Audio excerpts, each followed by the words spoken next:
अस्सलाम वालेकुम स्टूडेंट्स, कैसे हैं आप सब। अगर आपने अभी तक मेरे चैनल को सब्सक्राइब नहीं किया तो मेरे चैनल को सब्सक्राइब करें और बेल के नोटिफिकेशन को प्रेस कर दें ताकि जो मेरी आने वाली लेटेस्ट वीडियोस हैं वो आप तक पहुंच जाएं।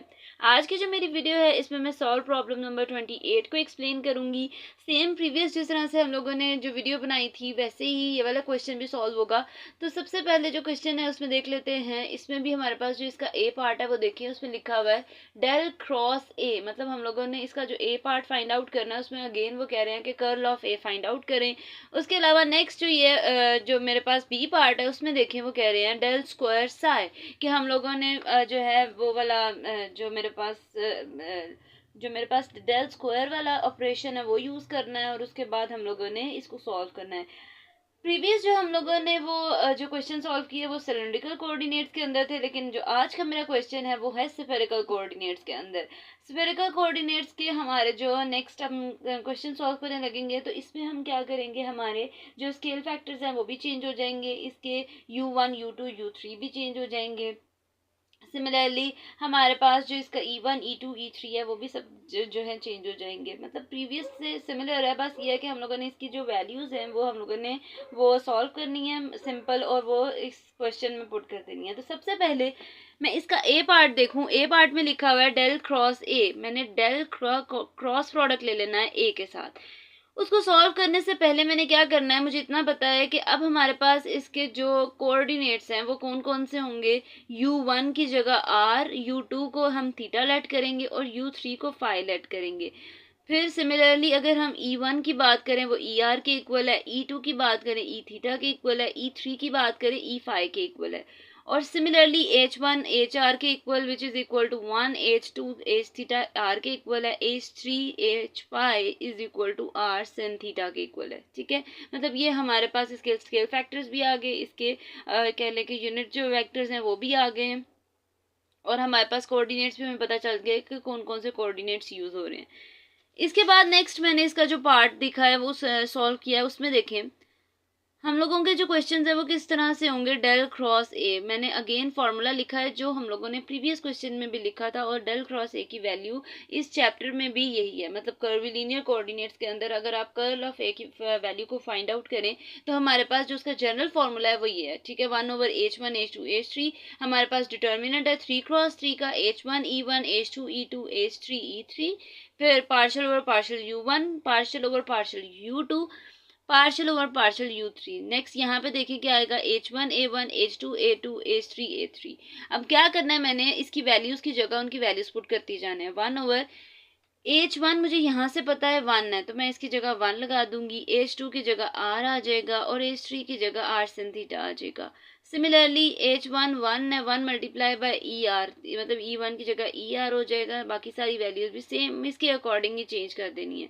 और यहाँ पे देखें H1 1 है, 1 मल्टीप्लाई बाय A1 की जगह AR आ जाएगा। नेक्स्ट देखें R, H2 की वैल्यू R है और नेक्स्ट क्या आएगा, A2 की जगह A थीटा आ जाएगा। फिर उसके बाद H3 R sin थीटा है और इसके साथ A3 की जगह A फाई आ जाएगा। ठीक है, तो इस तरह से हम लोग इनकी वैल्यूज को चेंज कर देना है। फिर मैंने क्या करना है, नेक्स्ट स्टेप में एक तो मैं इन वाली वैल्यूज को मल्टीप्लाई कर दूंगी, 1/R² sin थीटा आ जाएगा एक साइड पे, और उसके साथ मैंने इसका 3×3 का डिटर्मिनेंट एक्सपैंड करना है। डिटर्मिनेंट एक्सपैंड करने के बाद हमारे पास जो इसका फाइनल रिजल्ट आएगा, ये मैंने 3×3 का डिटर्मिनेंट एक्सपैंड किया है, मतलब इन दोनों को रखा है, इसको स्किप कर दिया है और इस वाली टर्म को स्किप कर दिया है, तो ER के साथ ये लिख दिया। फिर माइनस प्लस आता है तो फिर -RE थीटा, इसके साथ इस वाली वैल्यू को स्किप कर दिया और इस वाली टर्म को स्किप कर दिया है। Partial over partial R, partial over partial phi, AR sin theta A phi. Next हमारे पास सेम इसके अकॉर्डिंग ही जो नेक्स्ट वैल्यू है वो भी हम लोगों ने लिख देनी है, और इसको एक्सपैंड करने के बाद में जो इसका डिटर्मिनेंट की फॉर्म में लिखना है वो कुछ इस तरह से लिख दिया जाएगा। ये मेरे पास इसका फाइनल फार्मूला है। क्या करना है, पार्शियल ओवर पार्शियल थीटा, और मेरे पास इस तरह से वो डिटर्मिनेंट एक्सपेंड किया है अब 2×2 का।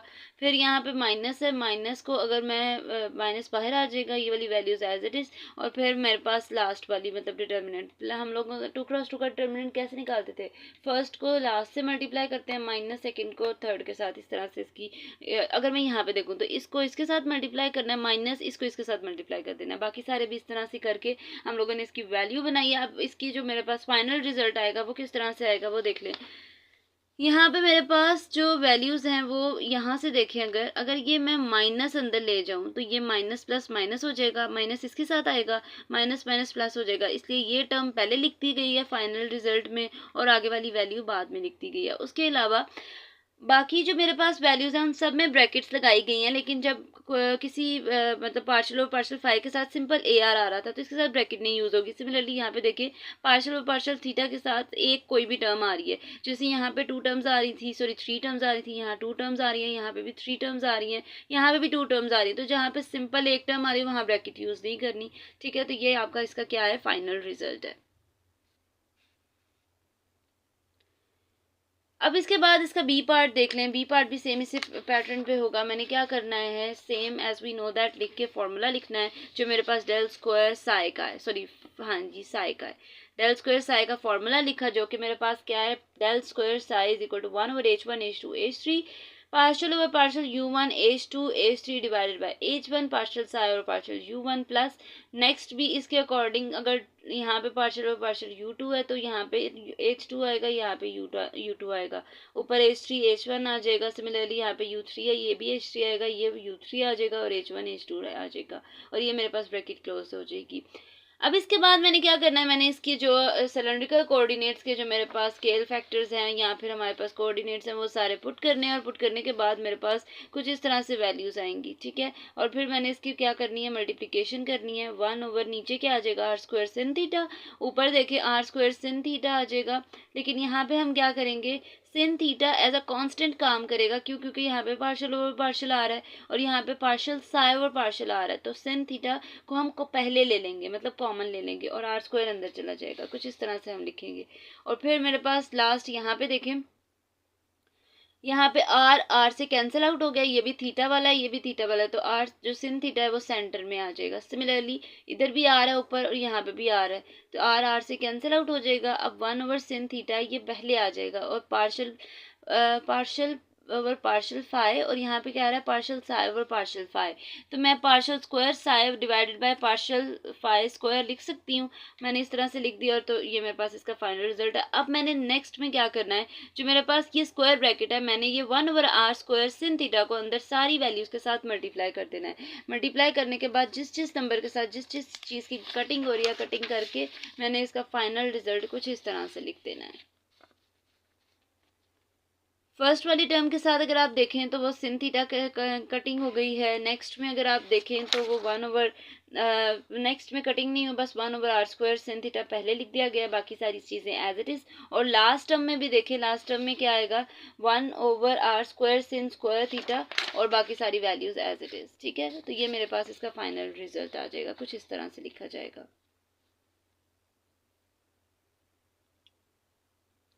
ये थी जी आज की मेरी वीडियो। होपफुली आपको मेरी वीडियो अच्छी लगी होगी। अगर आपको मेरी वीडियो अच्छी लगे तो वीडियो को लाइक करें और सब्सक्राइब करना मत भूलिएगा। तो इंशाल्लाह जो नेक्स्ट वीडियो होगी वो फर्दर क्वेश्चन से रिलेटेड होगी। तो तब तक के लिए अल्लाह हाफिज़।